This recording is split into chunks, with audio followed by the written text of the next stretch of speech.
different spin on shoulder blast training that you might be interested in working on. And here's why. You know, when it comes to shoulder problems, the key area is not the area in front, it's the area behind. I think most of you know that.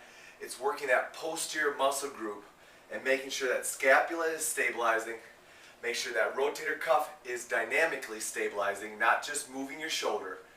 And you want to make sure that you really train your arms how to function well overhead.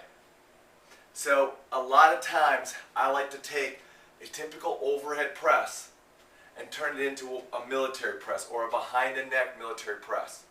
Now the neat thing about doing the military press with a band is it allows you to kind of adjust your shoulders so you can still do the movement. Mostly everybody can always do it.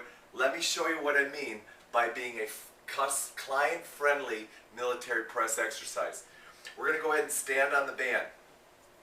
So you stand on the band, we'll go with our right foot on the band. Now here's the deal, you got to step through the band. That's the first step, because otherwise people will struggle to get set up. Then bring it on up to the top of the shoulders in that almost rack position, and then go up overhead. Now that's your position, so you can see the band is behind. Now, here's the deal. As I come down into my behind the neck press, I can pull the band apart. That does two things. It sets my scapula.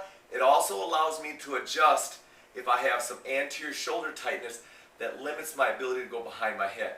So again, lean into that front leg, drop down, press up. Now don't go too wide. I don't want you way out here. I want you just a little bit tucked into that what we call pivot prone position, and then you can push it back together. So drop down, press it overhead, set it, press overhead, set it, press it overhead. Now here's the neat thing.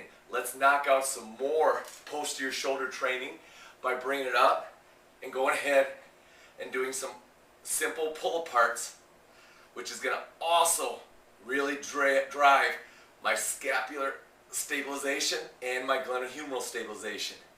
Pulling it apart, set it, right back up over top, right back into military press.